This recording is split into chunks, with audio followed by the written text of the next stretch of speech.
باوجود ان دھمکیوں کے آئی سی سی کا بھی کوئی رد عمل جو ہے وہ نظر نہیں آ رہا ہمیں انٹرنیشنل کرکٹ کا. جی آئی سی سی کا اس وقت مسئلہ یہ ہے کہ وہ تب بھی مسئلہ اٹھائے جب پاکستان جا کے ان سے رجوع کرے، کیونکہ آئی سی سی تو آرام سے بیٹھا ہوا ہے، اور جب پاکستان کو ایک ممبر ہے وہ اگر مسئلہ اٹھاتا ہے اور وہاں جا کر کہتا ہے کہ جی ہم یہاں محفوظ نہیں ہیں، آپ یہ دیکھیں یہ سارا کچھ معاملات اتنے انتہا پسندی پہنچ چکی ہے، آپ اس وینیو کو چینج کرنے کا سوچیں. تو جب آئی سی سی اس کے اوپر سوچنا شروع کرتا تو پھر بھارت نے ڈیفینسو ہونا تھا اس ٹورنامنٹ کو نہ نکلنے کے لیے، پھر حکومت نے بیچ میں انوالو ہونا تھا کہ ہم سیکورٹی آئی سی سی کو گارنٹی کرتے. یہ غلطی تو ان سے اب ہسٹوریکلی ہوگی. ویسے میں سمجھنے سے قاصر ہوں کہ یہ اگر پریکٹیکل تھا اور یہ خطرہ بھی تھا اور اس کا بیک گراؤنڈ بھی ہے تو پھر پاکستان کرکٹ بورڈ نے ایسا کیوں نہیں کیا، یہ مطالبہ کیوں نہیں اٹھایا؟ بس بورڈ کے اندر حالات یہ دیکھیں کہ دو چیئرمین ہیں، ایک چیئرمین سیٹھی صاحب ہے، دوسرے شہریار صاحب ہے، اور سیٹھی صاحب ان کو پیچھے سے سٹیب کرے جا رہے ہیں تاکہ ان کو یہاں سے فارغ کرایا جائے اور وہ کسی اور کو لائے. تو بہرحال یہ اور بورڈ میں گروپنگ چل رہی ہے. بہت سے ایشوز ہیں جو ڈسکس ہم نہیں کر سکے. دیکھیں رچرڈ ہیلر اور پیٹر اوبون نے ایک پیس لکھا ہے جس میں imagine a world without India Pakistan test cricket, جس میں انہوں نے یہ دعویٰ کیا ہے کہ پاکستان کرکٹ بورڈ کو کم از کم 90 سے 100 ملین ڈالر کا نقصان ہوا ہے اب تک اس ریونیو میں، یہ جو انڈیا پاکستان کے ساتھ نہیں کھیل رہا. یہ اس سے پہلے یہ جو بگ 3 بننے کا فیصلہ ہوا کہ بگ 3 ہوں گے انگلینڈ آسٹریلیا اور انگلینڈ، اس سے پہلے جو ہے 90 ملین ڈالر کا پاکستان کو نقصان ہو چکا ہوا تھا. تو بیسکلی ہے کہ پاکستان کرکٹ فائنینشلی طور پہ بھی بہت بری طرح سے ہٹ ہو رہی ہے. تو آپ سمجھتے ہیں کہ جو Pakistan super league P S L کا کانسیپٹ لے کے آئے ہیں ہم لوگ، ندم سیٹھی صاحب لے کے آئے ہیں، یہ اب اسے کہتے ہیں مطلب یہ طریقہ ہوگا فیوچر میں ہمیں آگے چلنے کا اپنی کرکٹ کو بچانے کا؟ پاکستان سپر لیگ ایک ریونیو کا ایک اچھا پروڈکٹ ہو سکتا تھا اگر اس کو پراپر طریقے سے لانچ کرتے. اب پاکستان سپر لیگ کو دیکھیں تو اس میں جو اخراجات ہیں ان کے دگنے ہیں. سر وے فارورڈ کیا ہوگا جب انڈیا آپ کا راستہ بند کرنا چاہ رہا ہے انٹرنیشنل کرکٹ میں؟ وے فارورڈ کیا ہوگا؟ وے فارورڈ ہے کہ آپ ایک تو حکومت سے حکومت کو ڈپلومیٹک لیول پہ بات کریں اور بورڈ سے بورڈ اپنے جو ریلیشنز ہیں وہ بھی اچھے کریں، اس طریقے سے کریں تاکہ آپ یہ جو سیٹھی صاحب نے جو انڈیا کے ساتھ بگ 3 کی حمایت کے لیے جو ایگریمنٹ کیا تھا جس میں انڈیا نے اگری کیا تھا کہ وہ کھیلے گا نیوٹرل وینیو پہ، تو اس چیز پہ ان کو کیا جاتا کہ وہ اپنے ایگریمنٹ کو آنر کریں. انٹرنیشنل کورٹ آف آربیٹریشن کی میں نے جو ضد لگائی تھی کہ اس پہ کلاز ہونی چاہیے، تو انڈیا مجبور ہوتا کہ وہ ہم سے کھیلتا یا پاکستان اپنے نقصانات ان سے لے لیتا، لیکن ایسی چیز کوئی بھی نہیں ہوئی. اور آپ یہ دیکھیں کہ پاکستان ایک ایسی سچویشن میں پھنسا ہوا ہے جن کے پاس کوئی اب جواب نہیں کرنے کا. ہندوستان دنیا بھر سے پاکستان کو انٹرنیشنل کرکٹنگ سے نکالنا چاہتا ہے، کچھ ایسا لگ رہا ہے. دیکھیے کیا ہوتا ہے. ایک بریک لیتے ہیں اور بریک کے بعد دیکھتے ہیں کہ پنجاب میں جو وائلنس کا بل آیا ہے اس کے خلاف مذہبی جماعتیں اکٹھی ہو رہی ہیں، کیا کہتی ہیں after the break.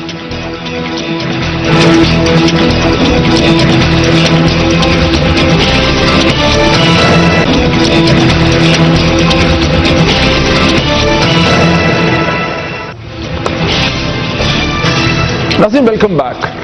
Punjab protection of women against violence act 2016 پہ بحث بھی ہو رہی ہے اور تمام مذہبی جماعتیں جو ہیں انہوں نے پوزیشن اختیار کی ہے کہ یہ غیر اسلامی ہے. اور اس حوالے سے 15 تاریخ کو اس مہینے کی منصورہ میں جو ہے جہاں جماعت اسلامی کا گڑھ ہے وہاں تمام مذہبی جماعتیں اکٹھی ہو رہی ہیں ایک لاہے عمل طے کرنے کے لیے. مذہبی جماعتیں یہ کیوں کہتی ہیں کہ یہ غیر اسلامی ہے؟ کیا ایسے قوانین ہونے ہی نہیں چاہیے جو کہ تحفظ دے سکیں؟ آخر وائلنس تو معاشرے میں ہو رہی ہے اور اس کا کچھ نہ کچھ کرنے کی ضرورت ہے. اس پہ بات کرنے کے لیے مفتی محمد نعیم صاحب کو جامعہ بنوریا کراچی سے ہمیں اس وقت جوائن کریں. مفتی صاحب السلام علیکم. وعلیکم السلام ورحمۃ اللہ وبرکاتہ. مفتی صاحب آپ کی پوزیشن ہے کیا؟ آپ لوگ اس کو اپوز کیوں کر رہے ہیں؟ مطلب مذہب کی بنیاد پہ کر رہے ہیں؟ آپ یہ کہہ رہے ہیں کہ وائلنس ہو ہی نہیں رہی پاکستانی گھرانے کے اندر، جن عورتوں کے خلاف تشدد ہوتا ہے، بچوں کے خلاف ہوتا ہے، ان کو تحفظ دینے کی ضرورت ہی نہیں ہے، اس معاملے کو ایسے ہی چلنا چاہیے. آخر مسئلہ ہے کیا؟ بسم اللہ الرحمن الرحیم. ڈاکٹر صاحب بات یہ ہے کہ عورتوں کا تحفظ کرنا یہ اسلام نے اس کو ضروری قرار دیا ہے. زمانے جاہلیت کے اندر عورتوں پر مظالم ہوتے تھے، عورتوں کو زندہ دفن کر دیا جاتا تھا.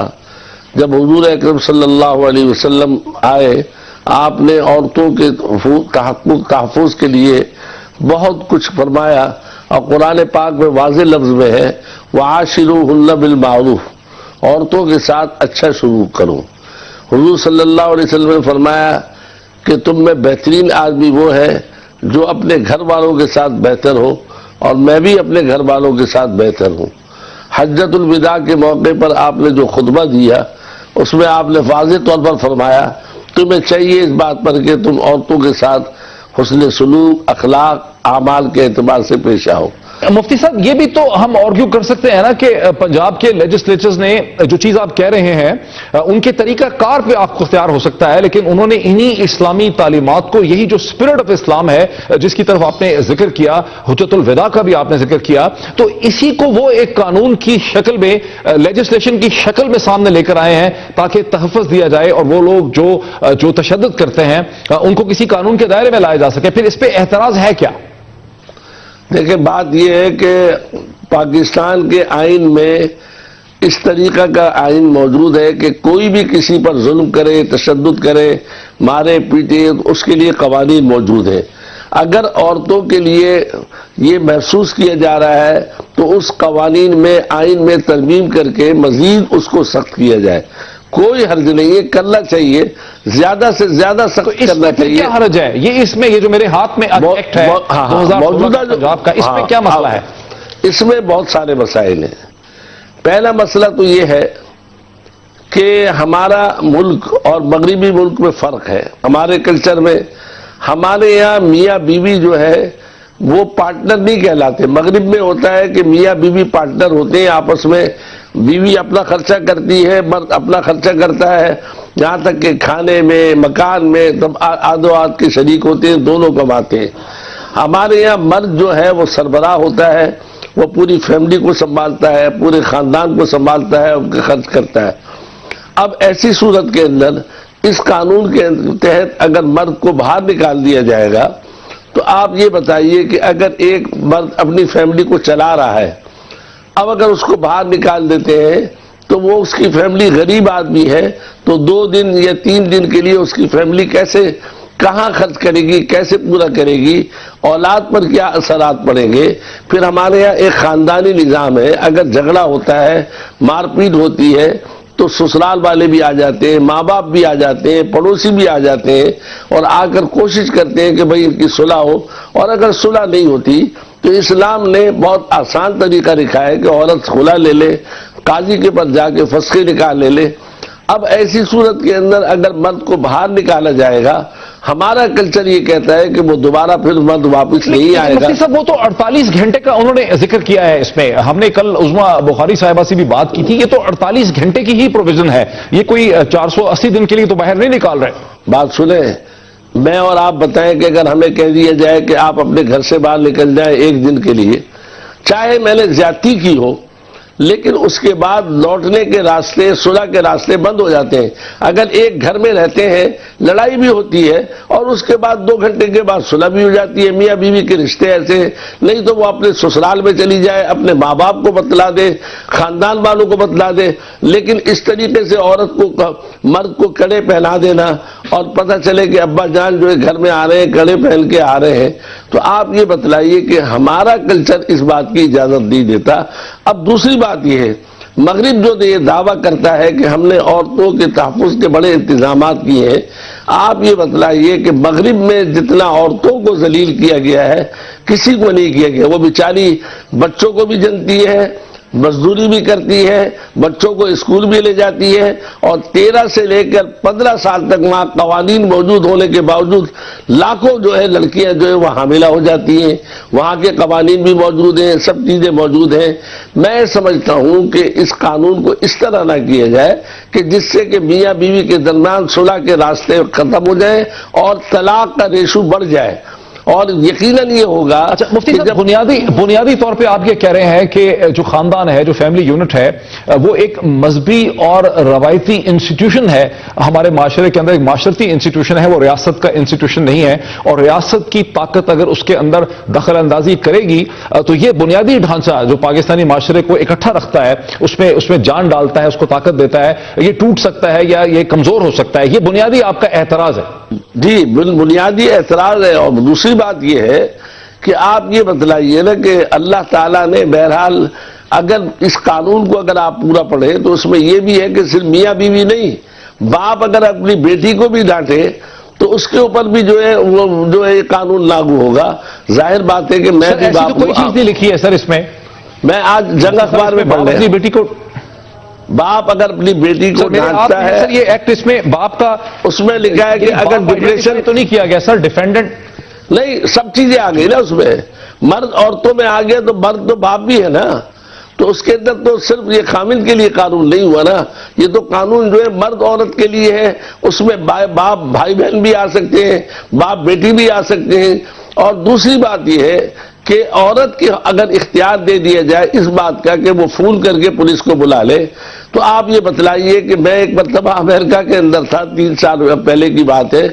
ایک صاحب نے رات کو 2 بجے مسجد کے اندر کھٹکھٹا رہے ہیں. ہم نے کہا بھائی کیسے آ گئے رات کو؟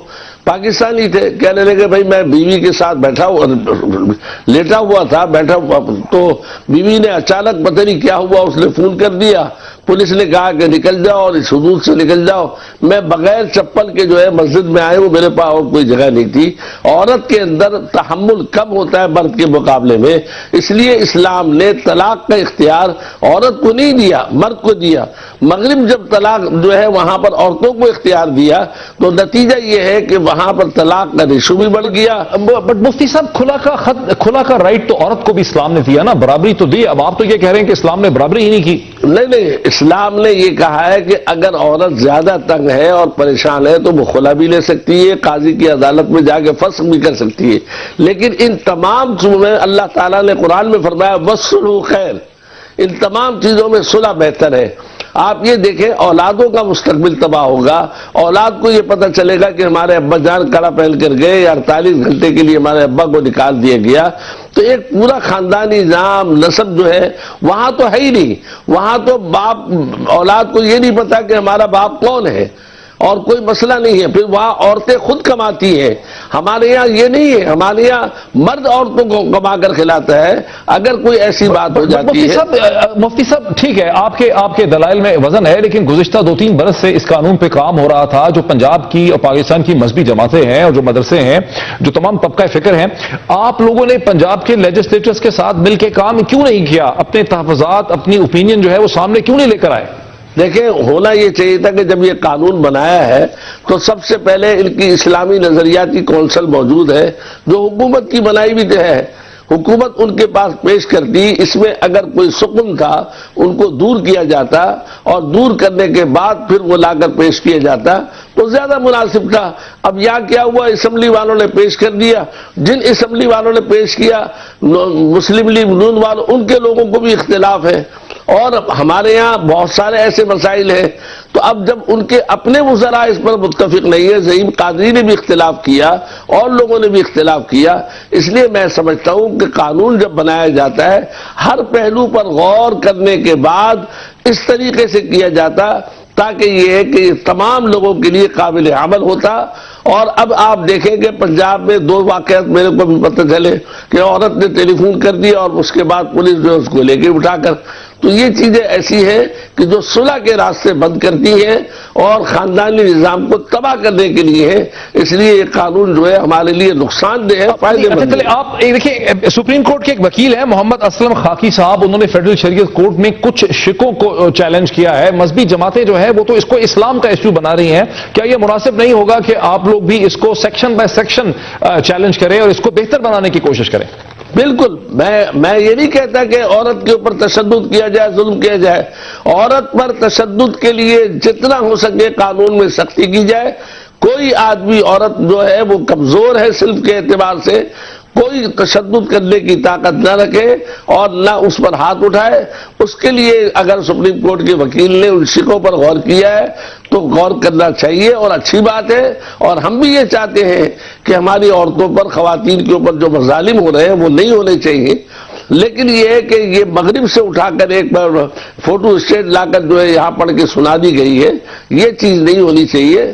اس سے ہمارے کلچر اور بات نہیں ہے. مفتی صاحب بہت شکریہ, وقت ہمارا ختم ہوا. ناظرین, آپ نے مفتی محمد نعیم صاحب کو سنا جو اپنے دلائل دے رہے تھے کہ کیا مسئلہ ہے, کس طرح سے آگے بڑھنے کی ضرورت ہے. آج اتنا ہی, اگلے ہفتے آپ سے پھر ملاقات ہوتی ہے. بہت شکریہ.